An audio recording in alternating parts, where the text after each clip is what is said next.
السلام علیکم ورحمۃ اللہ۔ جغرافیہ میں ہم لوگ دیکھ رہے ہیں سبق نمبر 3، انسانی بستیاں اور زمین کا استعمال۔ میں Muhammad Shuja Iqbal Ahmad, lecturer J T girls high school and junior college Malegaon.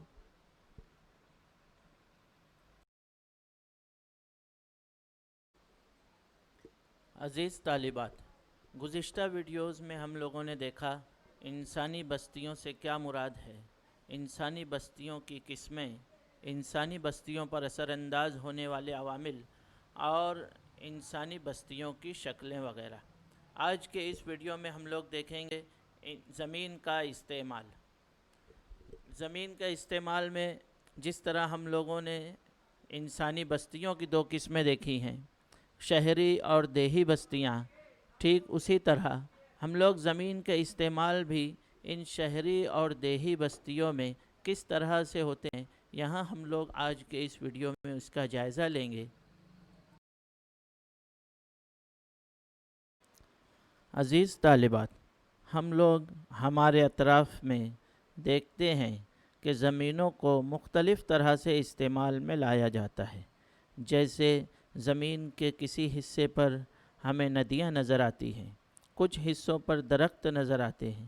کہیں پر سڑکیں ہیں، عمارتیں ہیں، نہریں ہیں اور مختلف قسم کی اشیاء نظر آتی ہیں۔ تو اس طرح سے اس زمین کا استعمال کہیں پر انسان اپنی معاشی سرگرمیوں کے لیے کرتا ہے،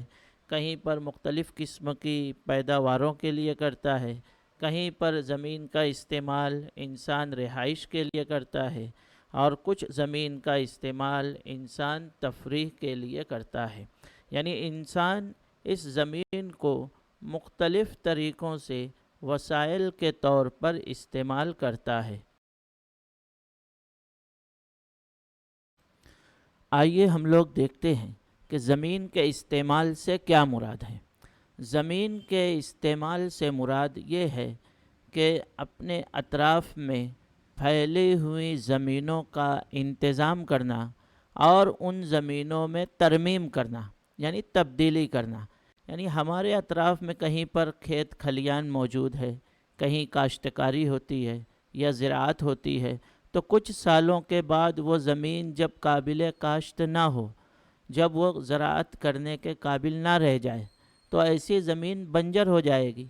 تو اب ایسی بنجر زمین کا استعمال انسان یا تو رہائش کے لیے کرے گا یا صنعتوں کی تعمیر کے لیے کرے گا۔ تو یہ جو زمین کے اندر جو تبدیلی آئی کہ پہلے زراعت ہوتی تھی، اب وہاں پر انسان اس کا استعمال مختلف طریقوں سے کر رہا ہے، تو یہ زمین کے استعمال کی ترمیم ہو گئی۔ اسی طرح کہیں پر کوئی بنجر علاقہ ہے، غیر آباد علاقہ ہے،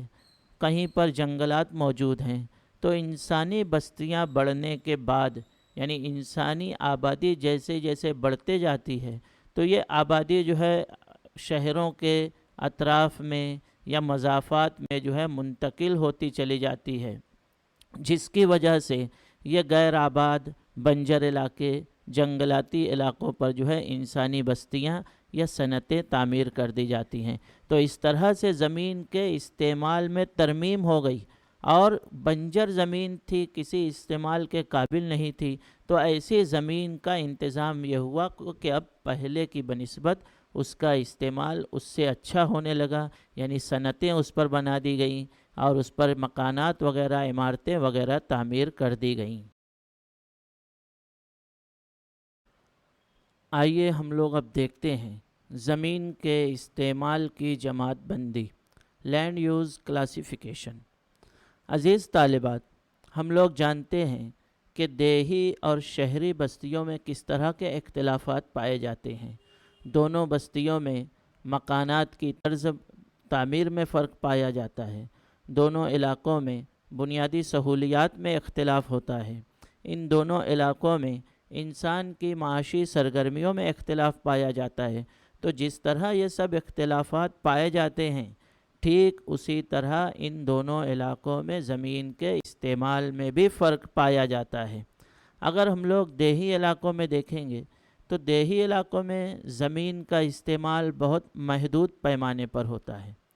اس لیے کہ دیہی علاقوں میں عام طور سے زرعی سرگرمیاں انجام دی جاتی ہیں، اس لیے یہاں کی زمین کا استعمال یا تو مکانات کی تعمیر کے لیے ہوگا یا پھر زراعت اور زراعت سے منسلک سرگرمیوں کے لیے ہوگا۔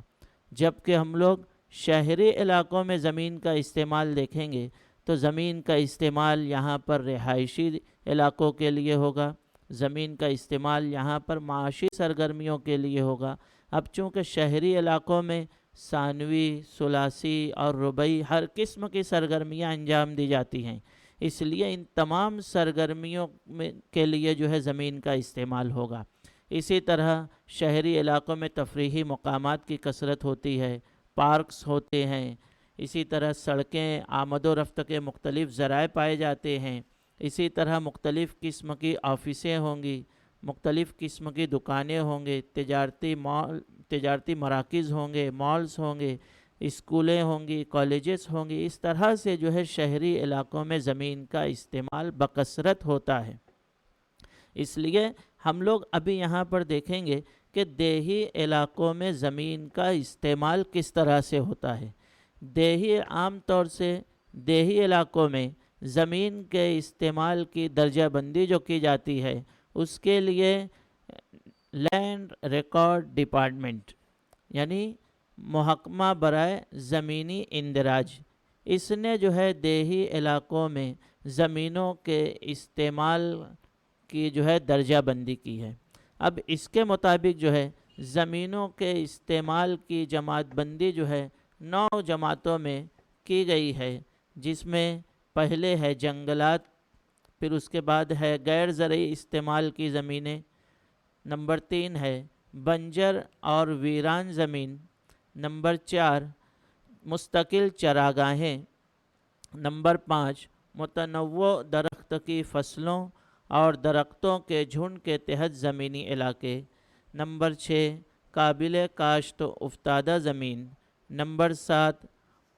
مروجہ افتادہ زمین، نمبر 8 مروجہ افتادہ زمین کے علاوہ افتادہ زمین، اور نمبر 9 ہے خالص کاشت شدہ علاقہ۔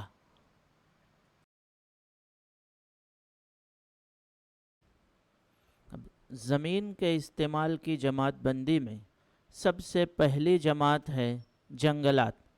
یعنی وہ زمینیں جو جنگلات پر مشتمل ہیں، یعنی جنہیں عام طور سے ہم لوگ کہتے ہیں زیر جنگلات علاقے۔ دنیا بھر میں پھیلے ہوئے مختلف قسم کے جنگلات اس زمرے میں، اس جماعت میں شامل ہیں، چاہے وہ استوائی جنگلات ہوں، چاہے منطقہ معتدلہ کے جنگلات ہوں یا تائیگا کے جنگلات ہوں۔ پورے زمین پر خشکی کے حصوں پر جہاں جہاں جس قسم کے بھی جنگلات پائے جاتے ہیں، ان جنگلات کا شمار جو ہے اس جماعت میں جنگلات میں ہوتا ہے۔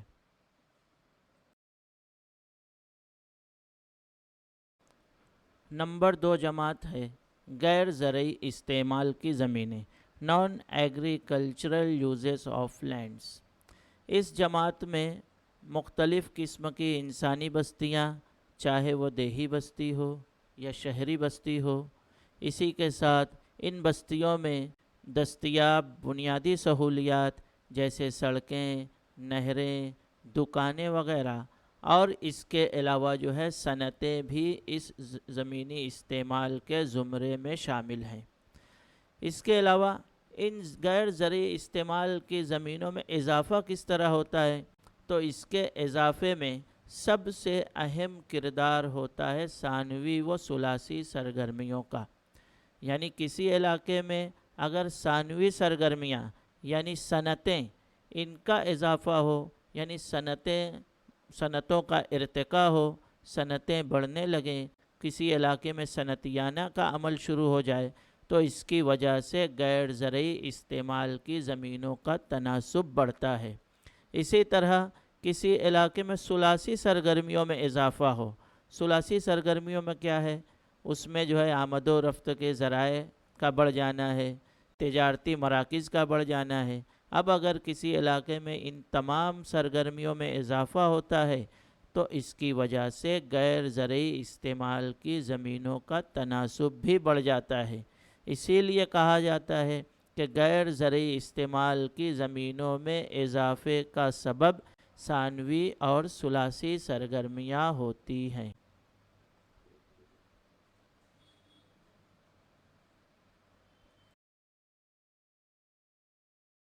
نمبر 3، بنجر اور ویران زمینیں، بیرن اینڈ ویسٹ لینڈز، یعنی اس زمرے میں وہ زمینیں شامل ہیں جو بنجر ہیں، ویران ہیں یا اجاڑ زمینیں ہیں، جیسے پہاڑی علاقوں کی زمینیں،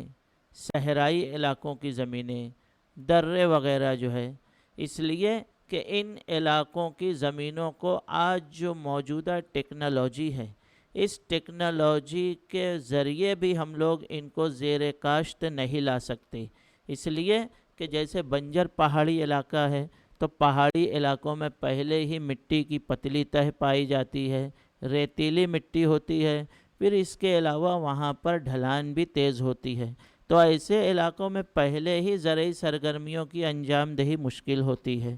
اسی طرح صحرائی خطے، ریگستانی علاقوں میں بھی ہم لوگ زراعت نہیں کر سکتے، اسی طرح پہاڑی علاقوں میں بنائے جانے والے جو درے ہوتے ہیں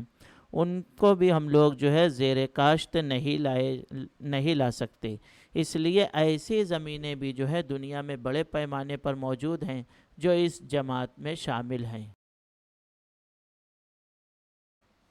نمبر 4، مستقل چراگاہیں، area under permanent pastures and grazing lands. اس نوعیت کی زیادہ تر زمینیں کسی گاؤں یا پنچایت یا حکومت کی ملکیت ہوتی ہیں، اس لیے کسی گاؤں یا پنچایت کی ملکیت والے اس چراگاہی زمین کو مشترکہ املاک کے وسائل یعنی کامن پراپرٹی ریسورسز کے طور پر جانا جاتا ہے، اس لیے کہ اس زمین کا استعمال اس گاؤں کے لوگوں کے مویشیوں کے لیے ہوتا ہے، یعنی اس گاؤں کے لوگوں کے جو مویشی ہیں ان مویشیوں کے لیے یہ بطور چراگاہ استعمال ہونے والی زمین ہوتی ہے۔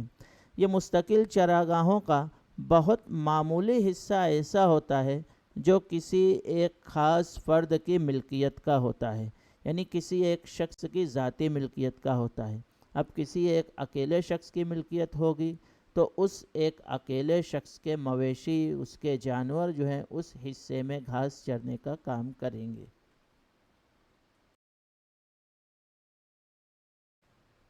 نمبر 5، متنوع درخت کی فصلوں اور درختوں کے جھنڈ کے تحت زمینیں، area under miscellaneous tree crops and groves. اس جماعت میں وہ زمینیں شامل ہیں جو باغات اور مختلف پھلوں کے درختوں کے تحت موجود ہیں، یعنی مختلف جو باغات ہیں پھلوں کے، جیسے کہیں آم کے باغات ہیں، کہیں انار کے باغات ہیں، مختلف قسم کے پھولوں کے باغات ہیں، تو ایسی زمینیں جو ہیں اس گروپ میں شامل ہیں، اس جماعت میں شامل ہیں۔ عام طور سے ایسی زمینیں جو ہیں نجی ملکیت ہوتی ہیں، کسی ایک شخص کی پرائیویٹ زمین ہوتی ہے جہاں پر وہ مختلف قسم کے پھلوں کی کاشت کرتا ہے اور مختلف قسم کے درخت لگاتا ہے، جیسے کسی علاقے میں بکثرت نیم کے درخت موجود ہوں تو ایسی زمینیں بھی جو ہے اس زمرے میں شامل ہوں گی، لیکن یہ زمین جو ہے عام زرعی علاقوں سے مختلف ہوتی ہے۔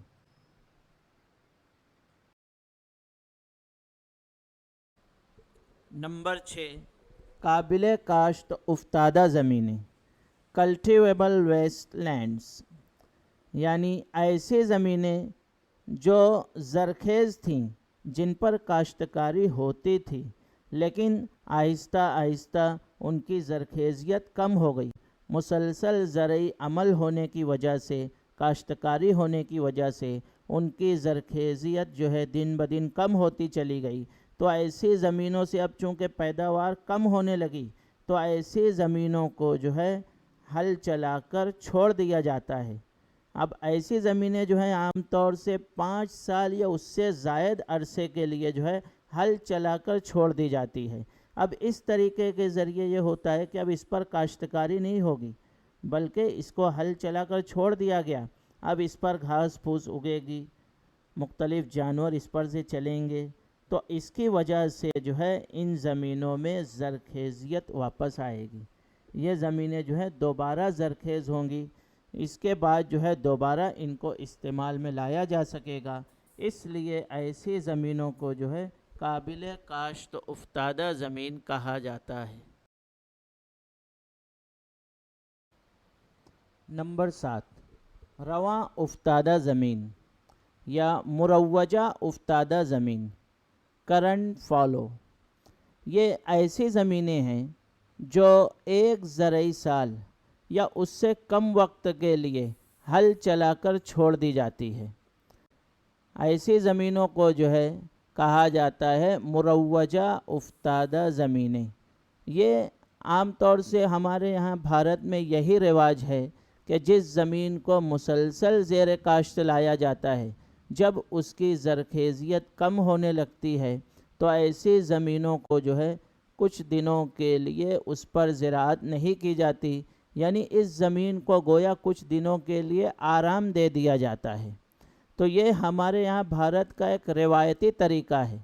اس لیے ایسی زمینوں کو جو ہے کہا جاتا ہے مروجہ افتادہ زمینیں، جس میں زمین قدرتی عمل کے ذریعے، یعنی قدرتی طور پر جب اس کو ہل چلا کر چھوڑ دیا جائے گا تو قدرتی طور پر یہ زمین جو ہے اپنی زرخیزیت کو بحال کرے گی، یعنی ایک سال یا اس سے کم عرصے میں واپس اس کی زرخیزیت میں اضافہ ہو جائے گا۔ اس دوران کسان اس میں زراعت بھی نہیں کرے گا اور ایسی زمینوں میں جو ہے کھاد وغیرہ کا استعمال بھی نہیں کرتا ہے۔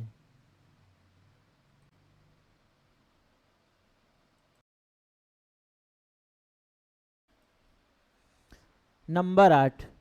مروجہ افتادہ زمین کے علاوہ افتادہ زمینیں، فالو ادر دین کرنٹ فالو۔ یہ بھی ایک قابل کاشت زمین ہے جسے کسان ہل چلا کر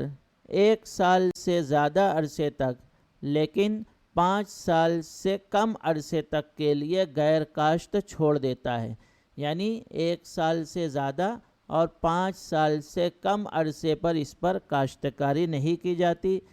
جس کی وجہ سے اس زمین کو جو ہے تیسری جماعت میں تقسیم کر دیا گیا ہے، تیسری جماعت اس کی بنا دی گئی ہے، جسے مروجہ افتادہ زمین کے علاوہ افتادہ زمین کہا گیا ہے۔ اگر اسی زمین کو 5 سال سے زیادہ عرصے تک ناکاشتہ چھوڑ دیا جائے، غیر مزروعہ چھوڑ دیا جائے، اس پر زراعت نہ ہو، تو یہ زمین جو ہے قابل کاشت افتادہ زمین کے زمرے میں شامل ہو جائے گی۔ لیکن اگر اسی زمین کو 1 سال سے کم زرعی سال کے لیے